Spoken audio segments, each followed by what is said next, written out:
جی اٹھی تھیں۔ ان کی اپنی بیٹی کے لیے مانگی دعائیں رنگ لائی تھیں اور وہ عقل مندی کا مظاہرہ کرتی دشمنوں کی چال سے بچ نکلی تھیں۔ وہیں دوسری جانب بیٹھی سفینہ بیگم اور باقی سب سکتے سے ابھی تک نہیں نکل پائی تھیں۔ انہوں نے کیا سوچا تھا اور یہاں کیا ہو چکا تھا؟ یہ سردارنی ان کی سوچ سے بھی زیادہ شاطر نکلی تھی، جس نے اتنے سارے منجے ہوئے کھلاڑیوں کو ایک ساتھ مات دے دی تھی۔ وہ اپنے ہونٹوں سے اس کا ہاتھ ہٹانے کی کوشش کر رہی تھی، جو نہ تو اسے ہلنے دے رہا تھا نہ ہی بولنے کے قابل چھوڑا تھا۔ میں ہاتھ ہٹا رہا ہوں، اگر ذرا سی بھی کوشش کی چلانے کی تو تمہارا ہی نقصان ہوگا۔ دلشیر اس کے کان کے قریب جھک کر سرگوشانہ لہجے میں بولتا۔ اس کی مزاحمت کا دم توڑ گیا تھا۔ اس کی گرم سانسیں اور بھاری بوجھل لہجہ زرجان کی ریڑھ کی ہڈی میں سنسنی سی دڑا گیا تھا۔ اسے محسوس ہوا تھا جیسے دلشیر نے اس کے بالوں کو چھوا ہے، مگر وہ پوری طرح سے اندازہ نہیں لگا پائی تھی۔ چھوڑو مجھے، کیوں آئے ہو تم یہاں؟ زرجان اس کے ہاتھ ہٹاتے ہی کھا جانے والے لہجے میں بولتی اس کی جانب پلٹی تھی، مگر دلشیر کے پیٹ پر موجود گرفت اور بالوں میں محسوس ہوتے لمس پر زرجان سن سی ہوئی تھی۔ زرجان کے پورے وجود میں غصے کی لہر دوڑ گئی تھی۔ یہ شخص آخر چاہتا کیا تھا اس سے؟ اس کی محبت کو ٹھکرانے کے بعد بھی اسے چین کیوں نہیں آ رہا تھا؟ اس کی ڈھیلی پڑتی گرفت پر زرجان اس کا ہاتھ جھٹکتی فوراً اس سے دور ہوئی تھی۔ مسئلہ کیا ہے آخر تمہارے ساتھ؟ کیوں جان نہیں چھوڑ دیتے تم میری؟ کیوں سکون سے جینے نہیں دیتے مجھے؟ میری محبت کو ٹھکرا کر، میرا دل توڑ کر سکون نہیں ملا تمہیں، جو اب مجھے بدنام کرنے یہاں پہنچ گئے ہو؟ میں بہت اچھے سے سمجھ رہی ہوں، تم اور تمہارا سردار پھر کوئی چال چل رہے ہو۔ کیسے بزدل مرد ہو تم لوگ! دشمنی نبھانی ہے تو مردانگی دکھا کر مردوں سے لڑو نا، عورتوں کو مہرا کیوں بناتے ہو؟ ذرا شرم اور غیرت نہیں بچی تم لوگوں میں؟ زرجان بنا سوچے سمجھے ایک ہی سانس میں بولتی چلی گئی تھی۔ اس کا اس شخص پر غصہ کم ہونے کا نام ہی نہیں لے رہا تھا، مگر دلشیر نے اس کی بات ختم ہوتے ہی اس کی حسین زلفوں کو مٹھی میں دبوچ کر ان کی نرماہٹ محسوس کرتے اسے اپنی جانب کھینچا تھا۔ مس زرجان، اتنا ہی بولیں جتنا بعد میں سہ سکیں۔ آپ کے ان الفاظ کا بدلہ بہت جلد سود سمیت واپس دوں گا۔ زرجان کے حسین بالوں میں اپنی انگلیاں پوری طرح الجھاتے وہ اسے مزید تپا گیا تھا۔ چھوڑو میرے بال اور نکل جاؤ یہاں سے، ورنہ میں نے ایک ہی آواز دے کر سب کو بلا لینا ہے۔ کیوں آئے ہو تم یہاں؟ زرجان نے اس کی گرفت سے اپنے بال آزاد کروانے چاہے تھے، جو بچوں کی طرح اس کے بالوں سے کھیلنا شروع ہو چکا تھا۔ اپنی شال لینے آیا ہوں میں، جلدی سے میری شال واپس کرو مجھے۔ دلشیر کی بات پر زرجان نے ہونکوں کی طرح اسے دیکھا تھا، تو کیا وہ یہاں اس طرح چھپ کر اپنی جان خطرے میں ڈال کر صرف اپنی شال لینے آیا تھا؟ زرجان کی شکل دیکھ دلشیر نے بمشکل اپنا کہکا روکا تھا۔ میری شال واپس چاہیے مجھے۔ دلشیر نے اس کے آدھ کھلے منہ کو بند کرتے اپنی بات دہرائی تھی۔ تم ایک انتہائی… زرجان کچھ کہتے کہتے رکی تھی، مگر وہ جیسے ہی واپس جانے کے لیے پلٹی، دلشیر اس کی کلائی تھام کر اسے دیوار کے ساتھ لگاتا اس کے دونوں جانب اپنی باہوں کا مضبوط حصار قائم کر گیا تھا۔ میں ایک انتہائی کنجوس انسان ہوں، اپنی شے کسی کو دینا تو دور، اس پر کسی کی پرچھائی بھی پڑنے نہیں دے سکتا۔ اس کے ہاتھ کی انگلیوں میں اپنی انگلیاں پھنساتا وہ انہیں دیوار سے لگا گیا تھا۔ اس کی گمبھیر بوجھل لہجے پر زرجان یک ٹک اسے دیکھے گئی تھی، جو اس کی آنکھوں میں آنکھیں گاڑے اسے ہپنوٹائز سا کر گیا تھا۔ زرجان ابھی کچھ سمجھ ہی نہیں پائی تھی، جب دلشیر اپنی پاکٹ سے رنگ نکالتا اس کے ہاتھ میں پہنا چکا تھا۔ زرجان ہکا بکا سی آنکھیں پھاڑے اسے دیکھ رہی تھی۔ اس کے وہم و گمان میں بھی نہیں تھا کہ دلشیر ایسا کچھ کر جائے گا۔ آج اس کی منگنی تھی اور اسی انگلی میں اسے انگوٹھی پہنائی جانی تھی۔ زرجان نے اس سے اپنا ہاتھ آزاد کرواتے جلدی سے وہ رنگ نکالنی چاہی تھی، مگر وہ اتنی تنگ تھی کہ زرجان کی انگلی میں پھنس کر رہ گئی تھی۔ یہ کیا کیا تم نے؟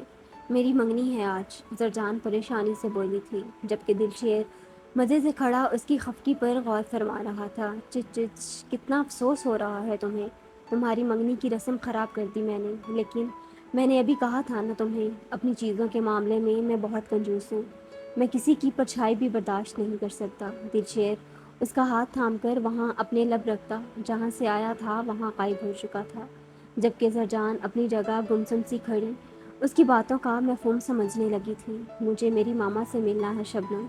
عنائشہ وہاں سے نکلتی سیدھی شبنم کے پاس آئی تھی، جو عقیدت بھری نظروں سے اسے ہی دیکھ رہی تھی۔ سردارنی سائیں، سردار سائیں کی مرضی کے بغیر میں ایسا نہیں کر سکتی، شبنم بے بسی سے بولی تھی۔ جب اسی لمحے اپنے عقب سے آتی میناز بیگم کی آواز پر اناشا جھٹکے سے پلٹی تھی۔ اناشا میری بیٹی کیسی ہے؟ میناز بیگم دروازے میں کھڑی محبت سے باہیں پھیلاتی بولی تھی۔ سردار زاکوان جتوئی جس عورت کو یہاں کبھی قدم نہ رکھنے دینے کی قسم کھا چکا تھا، آج اسی عورت کو اس نے اپنی حویلی میں داخل ہونے دیا تھا، صرف اور صرف اپنی سردارنی کی خاطر۔ مگر یہ بات اناشا اس وقت نہیں سمجھ پائی تھی۔ اناشا ان کی آغوش میں سما گئی تھی۔ آپ یہاں تک کیسے پہنچی؟ مطلب زاکوان جتوئی؟ اناشا کو سمجھ نہیں آیا تھا کہ زاکوان نے اچانک یہ رحم دلی کیسے دکھا دی تھی۔ زاکوان جتوئی کی مرضی اور اجازت سے ہی آئی ہوں میں، میناز بیگم اس کے ہاتھ چومتی محبت سے بولی تھی۔ مجھے آپ کے ساتھ جانا ہے ماما، مجھے یہاں اب مزید نہیں رکنا۔ اناشا ابھی مزید بھی بول رہی تھی جب زاکوان کو وہاں داخل ہوتا دیکھ اناشا کی زبان کو بریک لگی تھی۔ آپ کے گھر والے باہر انتظار کر رہے ہیں آپ کا۔ اس کو سرد تاثرات کے ساتھ گھورتا وہ میناز بیگم سے مخاطب ہوا تھا۔ سردار سائیں، میناز بیگم نے زاکوان کو اناشا کی بات سن کر غصے میں آتا دیکھ صفائی دینی چاہی تھی۔ شبنم انہیں پوری عزت اور احترام کے ساتھ ان کی گاڑی تک چھوڑ کر آؤ۔ زاکوان ان کی وضاحت بیچ میں ہی کاٹتا شبنم کو حکم دے گیا تھا۔ اسے اپنے اور اپنی سردارنی کے بیچ صفائی دینے کے لیے کوئی تیسرا انسان برداشت نہیں تھا، جبکہ اناشا اس کے یوں بات کاٹنے پر ناگواری بھری نظروں سے اسے گھور کر رہ گئی تھی۔ اس نے غصے سے کچھ کہنا چاہا تھا، مگر میناز بیگم اس کا ہاتھ تھامتے اسے خاموش رہنے کا اشارہ کرتی وہاں سے نکل گئی تھی۔ وہ بہت اچھے سے جانتی تھی کہ اپنے آگے آواز اٹھانے والے کو زاکوان جتوئی معاف نہیں کرتا تھا، مگر وہ یہ بھی نہیں جانتی تھی کہ زاکوان جتوئی اپنے سامنے اپنی سردارنی کو بولنے کا حق دے چکا تھا، جو اس سے لڑ بھی سکتی تھی اور اس پر غصہ بھی دکھا سکتی تھی۔ تم نے میری ماما کو اتنی جلدی کیوں بھیج دیا؟ اناشا ان دونوں کے نکلتے ہی زاکوان کے مقابل آئی تھی، جو بہت گہری نگاہوں سے اسے ہی گھور رہا تھا۔ تم نے ابھی کچھ دیر پہلے میری طرفداری کر اور اپنے خاندان والوں کے خلاف جا کر مجھ پر جو احسان کیا ہے، اسی کے بدلے تمہاری ماں کو تم سے ملا کر وہ احسان چکتا کیا ہے۔ اس احسان کی مدت اتنی ہی تھی۔ زاکوان اسے جواب دیتا واپس پلٹا تھا۔ مجھے تمہارا کوئی احسان نہیں چاہیے سردار زاکوان جتوئی، مجھے میری ماما اور باقی گھر والوں کے ساتھ واپس جانا ہے، اور میں جاؤں گی۔ دیکھتی ہوں تم کیسے روکتے ہو مجھے۔ اناشا کو اس کا انداز مزید آگ لگا گیا تھا۔ وہ وہاں سے جانے کے لیے پلٹی تھی، مگر ابھی وہ دروازے سے نکلی بھی نہیں تھی جب زاکوان کے ادا کیے جانے والے الفاظ اس کے قدم وہیں جکڑ گئے تھے۔ اگر تم نے اس حویلی سے باہر قدم بھی رکھنے کی کوشش کی تو حویلی کے باہر گاڑیوں میں بیٹھے تمہارے خاندان کے ایک ایک فرد کے سینے میں میرے گارڈز گولیاں اتار دیں گے۔ زاکوان کی بات سن کر انائشہ جھٹکے سے پلٹی تھی۔ اس نے بے یقینی بھری نظروں سے زاکوان کو دیکھا تھا۔ اس کی لال آنکھیں بتا رہی تھیں اس وقت وہ کتنا غصے میں تھا۔ انائشہ کو ایک دم اس سے خوف محسوس ہوا تھا۔ اس نے تو کچھ غلط کیا بھی نہیں تھا، پھر اس کا یہ سائیکو سردار اتنے غصے میں کیوں تھا؟ انائشہ سوچ کر رہ گئی تھی، مگر وہ یہ نہیں جانتی تھی کہ اس کے یہاں سے جانے کی بات ہی زاکوان جتوئی کا سویا غصہ جگا گئی تھی۔ سردار زاکوان جتوئی، تم ہوش میں تو ہو؟ تم اپنی یہ درندگی میرے سامنے دکھا کر مجھے ڈرا نہیں؟ انائشہ کی بات ابھی مکمل بھی نہیں ہو پائی تھی جب زاکوان اس کے قریب آتا، اس کے دونوں بازو تھام کر پیچھے موجود دیوار پر ٹکاتا، اسے بھی دیوار سے لگاتا پوری طرح اس پر حاوی ہوا تھا۔ اس کے اس جارحانہ عمل پر انائشہ نے دھڑکتے دل کے ساتھ اسے دیکھا تھا۔ میری درندگی ابھی دیکھی ہی کہاں ہے آپ نے سردارنی صاحبہ، اور مجھے وہ دکھانے پر مجبور بھی مت کریں، آپ برداشت نہیں کر پائیں گی۔ زاکوان اس کے چہرے کے قریب اپنا چہرہ لاتے اسے اپنی گرم تپش زدہ سانسوں سے جھلسا گیا تھا۔ انائشہ کو بے حد حیرت ہوئی تھی۔ اتنے غصے میں تو اس نے زاکوان کو تب بھی نہیں دیکھا تھا جب اس نے اسے گولی ماری تھی۔ تو کیا یہ رد عمل صرف اس کے یہاں سے جانے والی بات پر تھا؟ کیا وہ اس کے صرف یہاں سے جانے والی بات پر اتنا طیش میں آ گیا تھا؟ مگر کیوں؟ وہ تو اس سے محبت کا دعوے دار بھی نہیں تھا۔ پھر یہ آنکھوں کی وحشت ناکی اور ایک عجیب سا خوف۔ انائشہ کا غصہ ایک دم جھاگ کی طرح بیٹھتا چلا گیا تھا۔ اسے بے اختیار زاکوان جتوئی کا ابھی کچھ دیر پہلے کیا بھلا یاد آیا تھا۔ اگر وہ چاہتا تو اسے اس کی ماں سے نہ ملواتا، وہ کیا بگاڑ سکتی تھی بھلا اس کا؟ ذاکوان اپنی بات کہتے پلٹنے ہی والا تھا جب انائشہ اس کے سینے سے شرٹ دبوچتی اسے واپس اپنے مقابلے لانے پر مجبور کر گئی تھی۔ سردار ذاکوان جتوئی، آپ مجھ پر چلا نہیں سکتے اور نہ ہی اپنی ان دھمکیوں سے مجھے خوفزدہ کر سکتے ہیں۔ تھینکس میری ماما کو مجھ سے ملوانے کے لیے۔ انائشہ اس کے غصے سے بنا خوف کھائے اس کی آنکھوں میں جھانکتے بولتی وہاں سے ہٹنے لگی تھی، مگر اب کی بار ذاکوان اسے کندھوں سے دبوچ کر واپس دیوار سے لگا گیا تھا۔ تم یہ سب بول کر میرا غصہ کم نہیں کر سکتی۔ ذاکوان اپنی سردارنی کی ڈرامے بازیاں بہت اچھے سے سمجھ رہا تھا، جو ایک پل اسے غصہ دلاتی تھی اور اگلے ہی لمحے انتہائی ہوشیاری کا مظاہرہ کرتی اسے اپنے آگے چاروں شانے چت کر دیتی تھی۔ میں ایسا کچھ نہیں کر رہی سردار سان، میں نے صرف شکریہ ادا کیا ہے، مگر آپ کی یہ اکڑ اور غرور تو شاید آپ کو اس کی بھی اجازت نہیں دیتا۔ انائشہ نے اسے دو بدو جواب دیتے اپنی کلائیاں آزاد کروانی چاہی تھیں۔ تم بہت آسانی سے آج میرے خلاف بول کر میری قید سے چھٹکارا حاصل کر سکتی تھی۔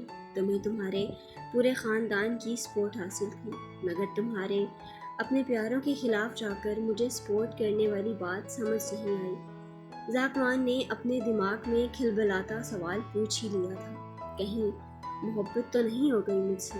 ذاکوان نے استزائیہ انداز میں اسے دیکھا تھا، جو پہلے ہی بہت غور سے اس کے مغرور نقوش کو گھور رہی تھی۔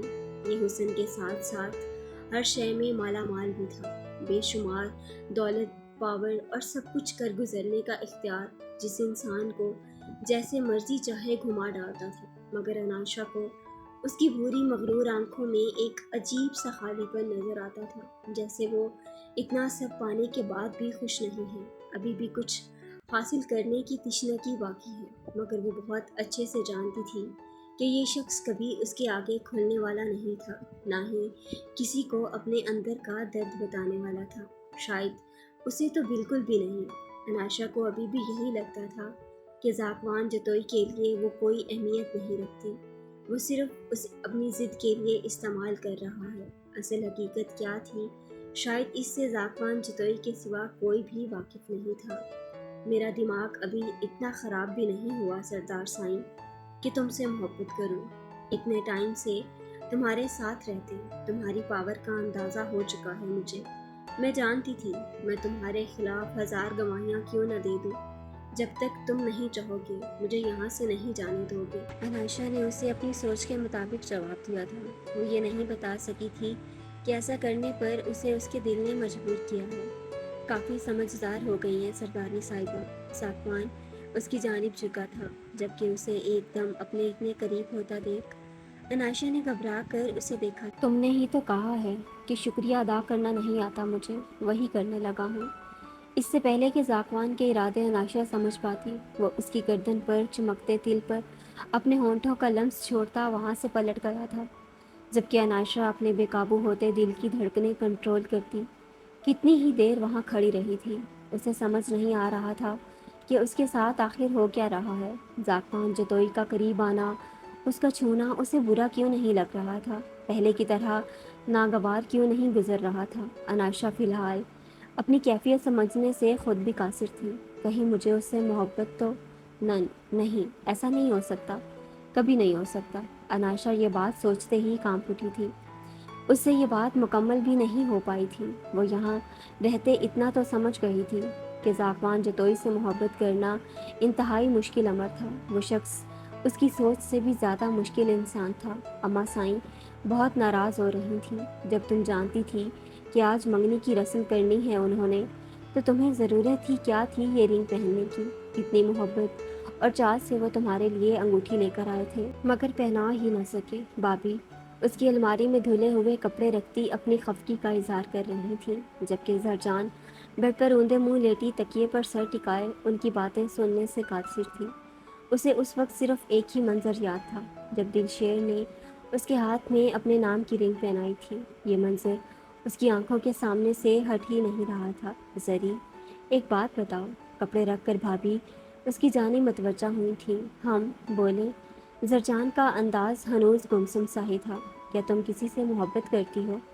بھابھی کے نارمل سے انداز میں پوچھے جانے والے سوال پر بھی زرجان ایسے اپنی جگہ سے اچھلی تھی جیسے 440 وولٹ کا کرنٹ لگا ہو۔ نہیں تو بھلا میں کس سے محبت کروں گی؟ آپ کو ایسا کیوں لگا؟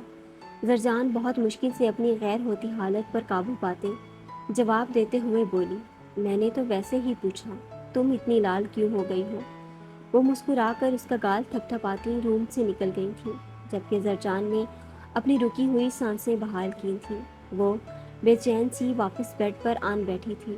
اس کا رشتہ طے پا چکا تھا، کچھ دنوں میں اس کا نکاح تھا، مگر وہ اپنی اس بے درد اور بے رحم محبت کو اپنے سینے سے نکال ہی نہیں پا رہی تھی۔ وہ اس کے دل کی منڈیر پر ابھی بھی کسی ضدی بچے کی طرح موجود تھا، جسے نکالنا زرجان کو دنیا کا سب سے مشکل کام لگ رہا تھا۔ وہ اپنی جگہ سے اٹھی تھی اور تیل اٹھا کر اپنی انگلی پر لگاتے اس نے انگوٹھی کو اتارنا چاہا تھا، مگر مسلسل اتنی دیر کی کوشش کے باوجود اس کی پوری انگلی ریڈ ہو گئی تھی، لیکن وہ انگوٹھی نکالنے میں کامیاب نہیں ہو پائی تھی۔ تم میرے جذبات کے ساتھ کھیل کر ٹھیک نہیں کر رہے، میں کبھی معاف نہیں کروں گی تمہیں۔ زرجان کی آنکھوں سے کئی آنسو ٹوٹ کر گرتے اس کا چہرہ بھگو گئے تھے۔ سردارنی سائیں، کبھی ہمارے ساتھ بھی بیٹھ جایا کریں، جانتے ہیں ابھی آپ کی حیثیت کے برابر نہیں ہے، مگر عنقریب یہ فاصلہ بھی ختم ہو جائے گا۔ انائشہ کا موڈ کل سے آف تھا۔ ذاکوان سے اس کا ایک بار بھی سامنا نہیں ہوا تھا، نہ ہی وہ روم میں آیا تھا۔ انائشہ بھی اسے ڈبل ناراضگی دکھاتی اس کے سامنے نہ جانے کی قسم کھا چکی تھی۔ موسم بہت خوبصورت ہوتا دیکھ اس کا ارادہ روم سے نکل کر باہر لان میں جانے کا تھا، مگر لاؤنج میں بیٹھی خولہ کی پکار پر نہ چاہتے ہوئے بھی اسے رک کر پلٹنا پڑا تھا۔ ایسی کوئی بات نہیں ہے، میرے لیے ہر انسان ایک جیسی ہی حیثیت رکھتا ہے، میں لوگوں کو اوقات کے ترازو میں تولنے والوں میں سے نہیں ہوں۔ انائشہ ان کے قریب آتی ایک جانب رکھے صوفے پر بیٹھ گئی تھی، مہرون رنگ کے شفون کے سوٹ میں ہمیشہ کی طرح۔ اس وقت بھی ذاکوان کی ہی نئی انتہائی خوبصورت سیاہ رنگ کی مردانہ شال اپنے کندھوں کے گرد لپیٹے حسین گھنے بالوں کو جوڑے میں مقیم کر کے شفون کے مہرون دوپٹے میں سر کو ڈھکے وہ بے حد حسین لگ رہی تھی۔ اس کی دودیا مہرون رنگ میں دمک رہی تھی اور چہرے پر چھائی معصومیت تو ویسے ہی اس کے حسن کو چار چاند لگا دیتی تھی اور ہر دیکھنے والے کو اپنا دیوانہ بھی بنا دیتی تھی۔ جس لڑکی کو دیکھ ہم سب کی نظریں نہیں ہٹ پا رہی، سوچیں سردار سائیں کا کیا حال ہوتا ہوگا۔ یہ لڑکی بہت حسین ہے اور ہوشیار بھی، بہت جلد سردار سائیں کو اپنی مٹھی میں کر لے گی، ہمیں اس سے پہلے ہی خولہ کی بات چلانی ہوگی۔ گلناز بیگم انائشہ کا یہ دل فریب حسن دیکھ دل ہی دل میں جل بھن کر رہ گئی تھی۔ سردار ذاکوان جتوئی کو مٹھی میں کرنا آسان کام نہیں ہے۔ مجھ جیسی زمانہ شناس عورت جب اپنے پوتے کو اپنی مٹھی میں نہیں لے پائی تو یہ کل کی آئی لڑکی بھی کچھ نہیں کر پائے گی۔ یہ اگر ہوشیار ہے تو ہمارے سردار سائیں اس سے 100 گنا آگے کا سوچتے ہیں۔ وہ کبھی بھی دشمنوں کی بیٹی پر اعتبار نہیں کریں گے۔ وہ بہت اچھے سے جانتے ہیں یہ لڑکی انہیں دھوکہ دے گی، اسی لیے تو ابھی تک ایک رات اس کے ساتھ اپنے کمرے میں نہیں رکے، کیونکہ وہ اسے اس قابل سمجھتے ہی نہیں۔ سفینہ بیگم کے لہجے میں انائشہ کے لیے نفرت کے سوا کچھ نہیں تھا۔ آپ نے کل جس طرح سردار سائیں کے بارے میں بات کی، لگتا ہے آپ بھی ان کی محبت میں گرفتار ہو چکی ہیں۔ وہ ہیں ہی ایسے، ان سے محبت کیے بغیر رہا ہی نہیں جا سکتا۔ خولہ نے اس کے تاثرات جانچنے چاہے تھے۔ انائشہ نے چونک کر اس کی جانب دیکھا تھا۔ اس بات پر اس کا دل زور سے دھڑک اٹھا تھا، ایسا ہی ہوگا، مگر ابھی اس بارے میں کچھ نہیں کہہ سکتی۔ انائشہ کی بات پر سب نے کافی حیرت سے اس کی جانب دیکھا تھا۔ بہت جلد خولہ بھی سردار سائیں کی دلہن بننے والی ہے، آپ کے برابر کوئی آنے والا ہے سردارنی۔ جب سردار سائیں کسی اور کو اپنے قریب رکھیں گے تو آپ کی محبت ان کے لیے خود بخود ہی جاگ اٹھے گی۔